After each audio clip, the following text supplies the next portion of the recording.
Good evening, my dear sheep. I have a wonderful story for you. It's about a friend, but as we know, all friends comes in different shapes and sizes. Let's find this friend and see what they're up to.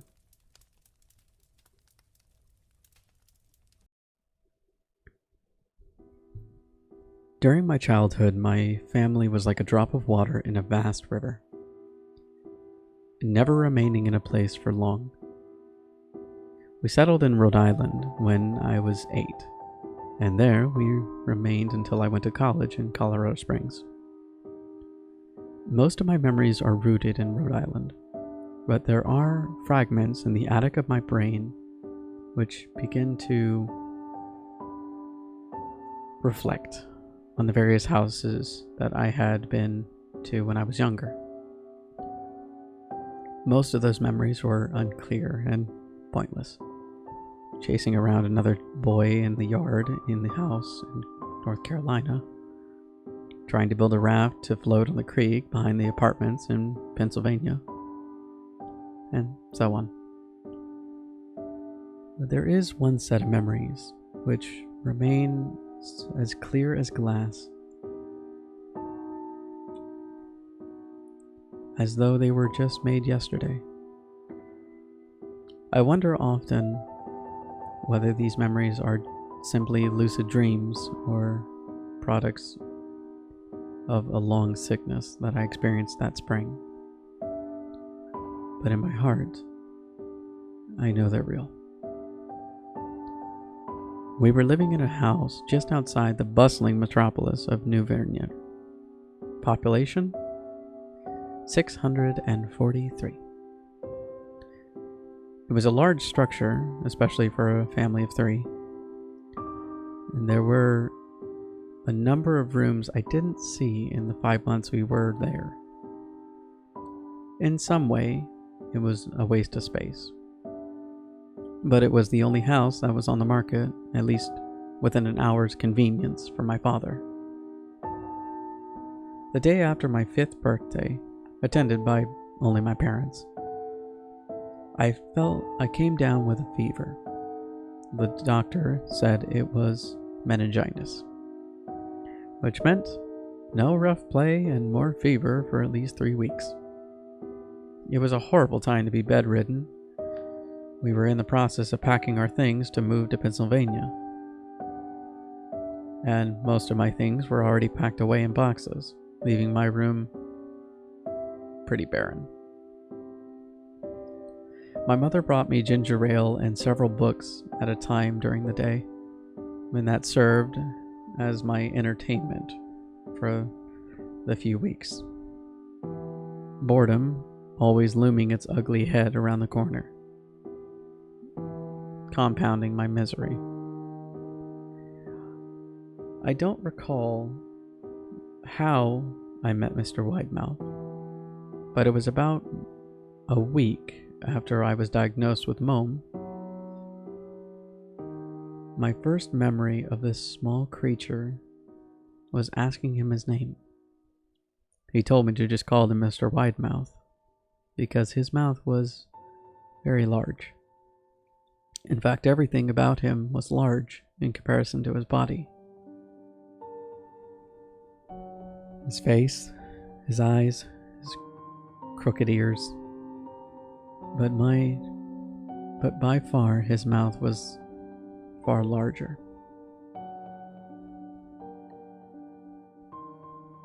"You look like a Furby," I remember saying while he flipped through one of my books. Mr. Widemouth stopped and gave me a puzzled look. "Furby?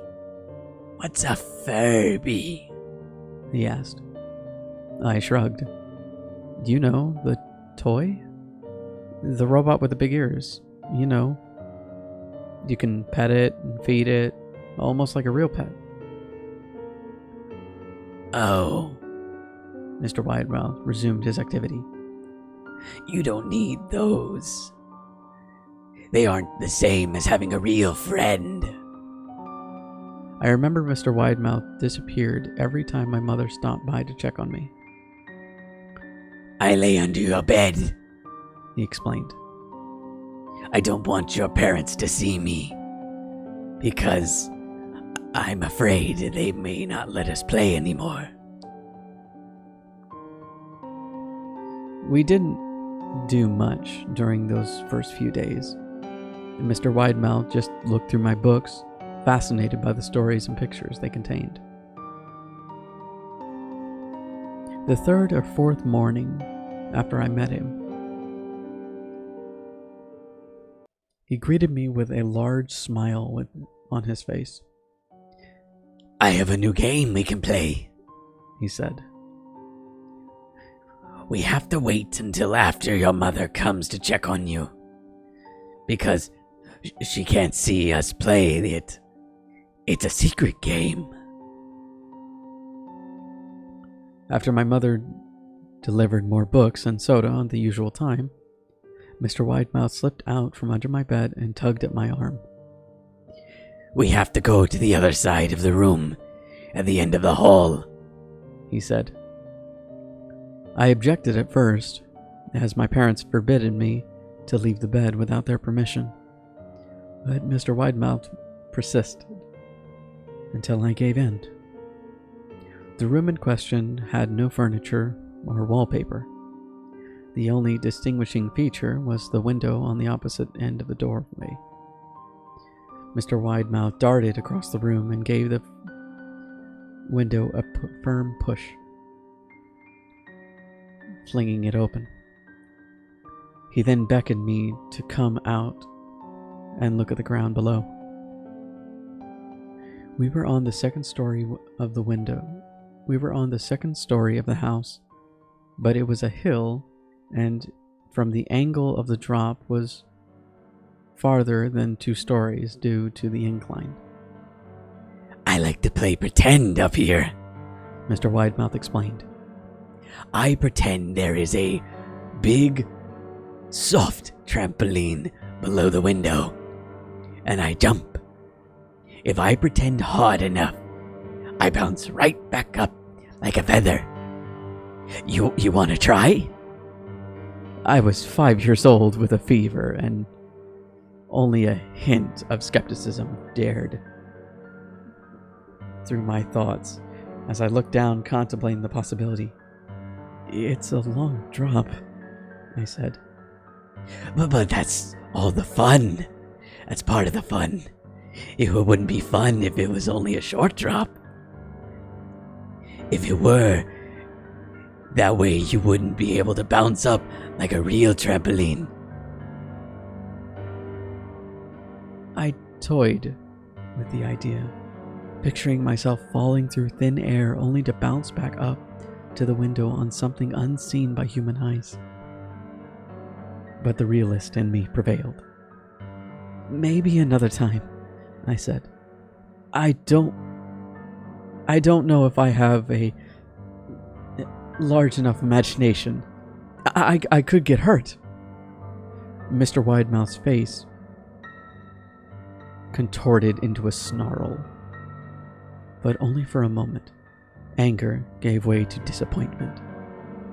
If you say so, he said. He spent the rest of the day underneath my bed, quiet.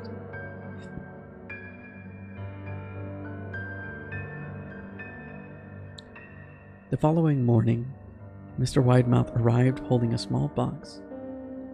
I want to teach you how to juggle, he said. Here are some things you can practice with before I give you lessons. I looked in the box, and it was full of knives. My parents will kill me! I shouted, horrified that Mr. Widemouth had brought knives into my room. Objects that my parents would never allow me to touch. I'll be spanked and grounded for a year.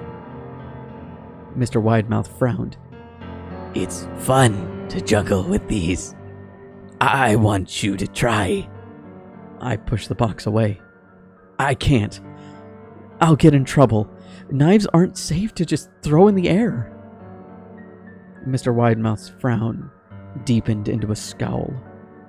He took the box of knives and slipped under my bed, remaining there for the rest of the day. I began to wonder how often he was under me.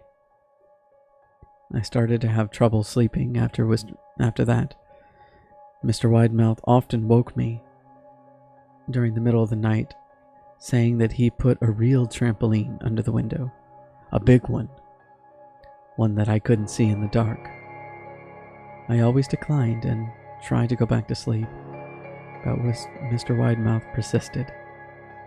Sometimes he would stay at my side until early in the morning, encouraging me to jump. He wasn't fun to play with anymore. My mother came to me one morning and told me that I had her permission to walk outside. She thought the fresh air would be good for me, especially after being confined to my room for so long. Ecstatic, I put on my sneakers and tore out on the back porch, yearning to feel the sun on my face. Mr. Widemouth was waiting for me. "I have something I want you to see," he said. I must have given him a weird look, because he then said, It's safe. I promise."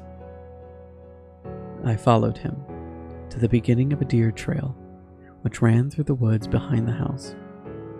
"This is an important path," he explained.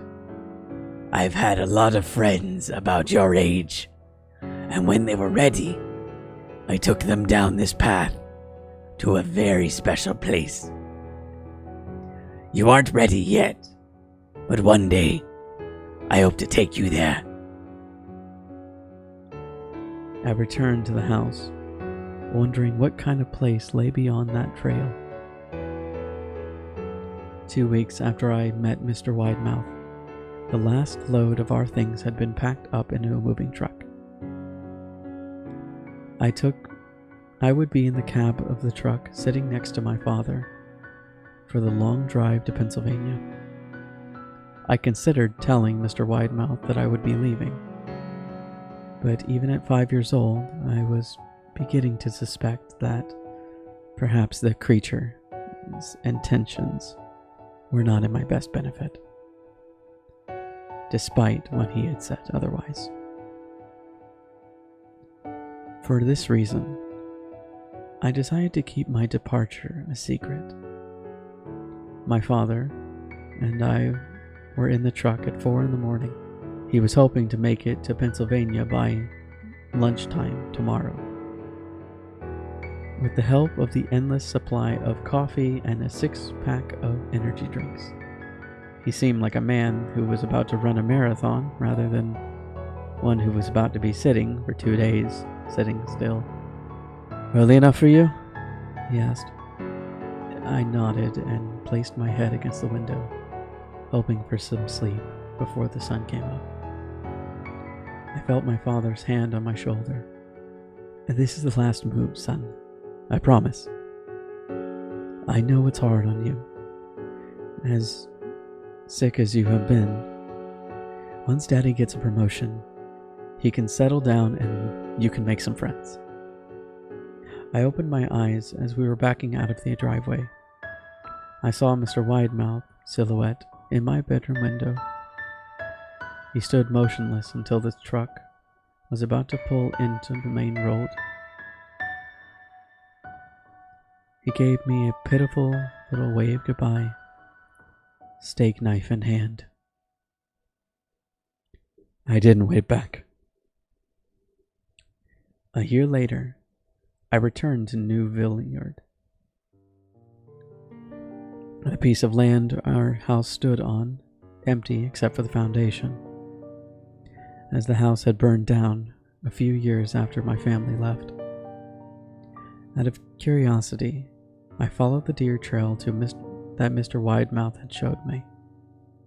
Part of me was expecting him to jump out from behind a tree and scare the living bejeebers out of me. But I felt that Mr. Widemouth was gone, somehow tied to the house that no longer existed. The trail ended at the New Vineyard Memorial Cemetery. I noticed that many of the tombstones belonged to children.